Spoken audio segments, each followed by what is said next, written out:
Muy buenas tardes, tengan apreciables maestrantes. El día de hoy vamos a llevar a cabo nuestra segunda cápsula informativa, en donde vamos a abordar de manera puntual la sociedad mercantil en general. Cuando hablamos de las sociedades mercantiles, vemos que estas son aquellas entidades, ¿no? Pero son entidades legales con personalidad jurídica propia. Cuando hablamos de personalidad jurídica propia, recordemos que si bien es cierto nosotros como individuos en lo particular, pues también nosotros tenemos una personalidad jurídica. Sin embargo, al hablar de una sociedad mercantil, vemos que va a ser un ente legal. ¿Por qué? Porque va a tener un reconocimiento, va a tener características que si bien es cierto lo van a distinguir de una persona física, pero ahora lo van a configurar dentro de una persona moral. Por eso acá se denomina como un ente legal, que va a tener un nombre de manera específica para que tenga este reconocimiento y luego entonces tenga la personalidad jurídica y que está constituido con el fin de realizar actos de comercio. ¿Qué tan importante es que nosotros identifiquemos el por qué se crea una sociedad mercantil? ¿Cuál es el objeto que persigue, no? Obviamente, cuando nosotros hablamos de esta forma de reconocimiento de sociedad mercantil, pues también vamos a indicar que la sociedad mercantil es la integración o la unión de varias personas físicas o personas individuales que en este sentido son dos o más personas físicas que se unen para constituir una persona moral o en su defecto también una sociedad mercantil puede estar unida por diferentes personas morales que se fusionan para luego entonces desintegrar la sociedad que tenían de manera primaria y después dar cabida a una nueva sociedad mercantil, pero que repito en este caso están unidas persiguiendo un mismo fin que luego entonces puede de manera puntual perseguir un objetivo que es la remuneración o la obtención de un recurso. Por ello se dice que es esta entidad legal que cuenta con personalidad jurídica propia, constituida con el fin de realizar actos de comercio para luego entonces cumplir con su objeto social.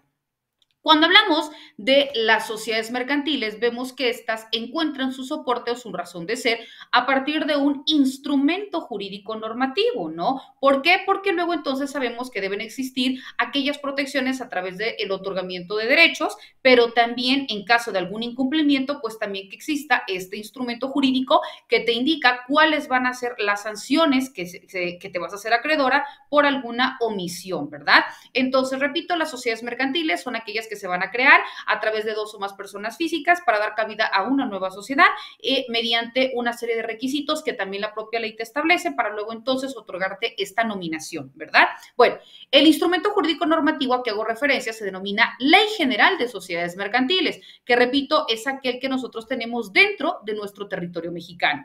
En nuestra Ley General de Sociedades Mercantiles establece cuáles son las que se reconocen como especies de sociedades mercantiles. Dentro de ellas se encuentra la sociedad de nombre colectivo, la sociedad en comandita simple, la sociedad de responsabilidad limitada, la sociedad anónima, la sociedad en comandita por acciones, la sociedad cooperativa y también la sociedad por acciones simplificadas.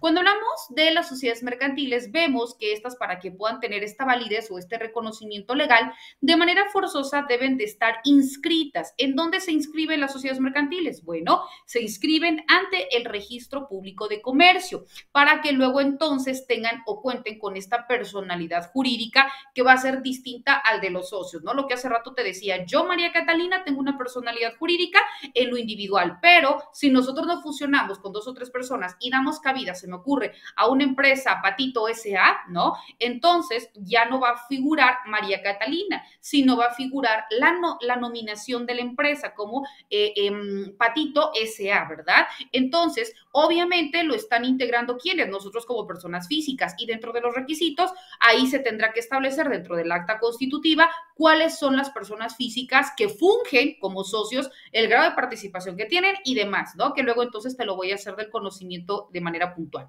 Cuando hablamos también de las sociedades mercantiles, existen aquellas que aún no están inscritas en el registro público y que por ello se han exteriorizado frente a terceros. O también puede ser que consten en escritura pública, pero deben de tener forzosamente esta personalidad jurídica y después tendrán que materializarlo a través del registro público.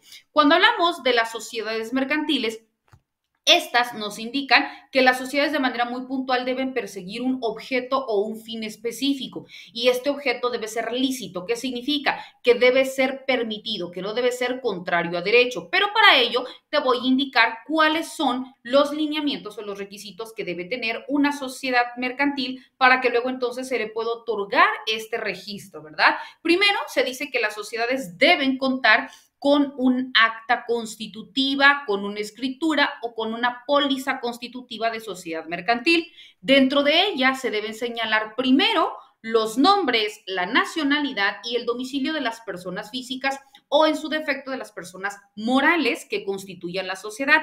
¿Por qué, repito, te dice los nombres? Porque recordemos que es la unión de dos o más personas físicas que se unen con un mismo fin, ¿verdad? Entonces se debe establecer de manera literal el nombre. Ejemplo, María Catalina Domínguez Nájera.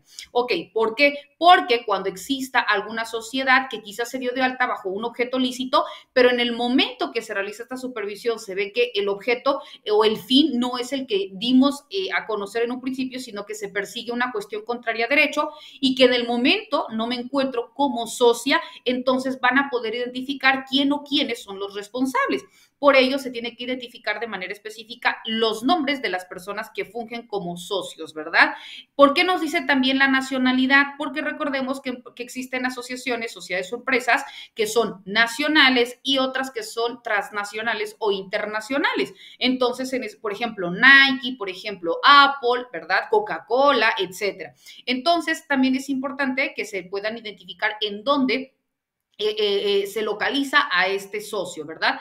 Nos dice también el domicilio de las personas físicas con el mismo fin. Y también nos dice de las personas morales o de las personas morales. Esto, como hace rato te decía, en caso de que en su momento hayan existido personas morales como sociedades que luego entonces quieren desintegrarse y que quieren fusionarse para dar cabida a una nueva sociedad. Entonces tiene que establecerse cuál era el nombre de la sociedad primaria, en este caso, bajo la persona moral, que luego entonces va a constituir esta sociedad. Después, como segundo requisito, se dice que se debe de saber el objeto de la sociedad. ¿Por qué? Porque para que te puedan otorgar este reconocimiento, pues obviamente tiene que perseguir un fin lícito. También se dice que tiene que tener una razón social o denominación, es decir, el nombre de tu empresa o de tu sociedad. ¿Por qué? Porque obviamente tiene que ser distinto al del resto de los que ya existen para que ante cualquier circunstancia pues sea directamente identificable de la empresa que lo está cometiendo, ¿no? La duración, ¿por qué? Porque puede ser por un tiempo determinado en donde se señala, válgase la redundancia, ¿no? El tiempo que va a tener en operatividad o en su defecto, que puede requerirse por una cuestión indefinida, cuando puede ser en un periodo corto o en un periodo amplio, ¿verdad? Cuando se establece una temporalidad específica y después la sociedad desea continuar simplemente una vez antes de que fenezca el término, pero que ya esté próximo a realizar, pues se pueden acudir de nueva cuenta al registro público para solicitar una expansión en cuanto a la temporalidad y obviamente reunir todos los requisitos que en un momento se te van a solicitar para que te puedan extender esa vigencia, ¿no?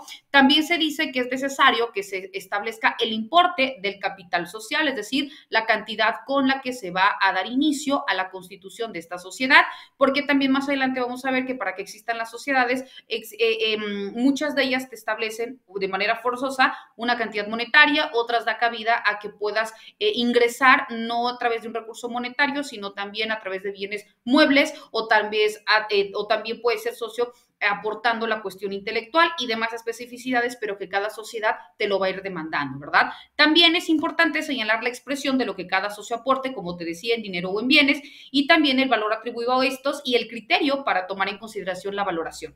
Es importante también señalar el domicilio de la sociedad, porque uno, como hablábamos dentro del primer requisito, es el nombre y domicilio de la persona física, pero ahora te está requiriendo el domicilio de la sociedad, porque puede ser que tengas la empresa en un lugar, pero el domicilio, válgase, de la sociedad se encuentre en otro lado, entonces donde pueda ser requerido bajo alguna notificación y demás. La manera en la cual se ha de constituir o de administrar la sociedad, las facilidades que tienen los administradores, el nombramiento de los administradores, la función de la designación para determinar quién va a llevar la firma o no, la manera de distribuir las utilidades y también las pérdidas que en un momento se pudieran establecer, el importe por concepto de fondo de reserva, los casos, esto es muy importante, en que se pueda disolver de manera anticipada la sociedad y que pueda desencadenar alguna sanción para el socio o que no exista ningún tipo de sanción, ¿verdad? Y todas aquellas formas en cómo se puede liquidar de una manera, repito, anticipada a la sociedad, esto para que no pueda generar efectos o consecuencias. Vemos que estos temas, apreciables maestrantes, pues son muy importantes, sin embargo, lo vamos a continuar analizando, desmembrando de manera muy particular, tanto en las subsecuentes cápsulas informativas como también dentro de nuestras sesiones virtuales. Recordando que ante cualquier duda o comentario, también estoy a sus órdenes y me pueden contactar. Que tengan excelente tarde. Hasta luego.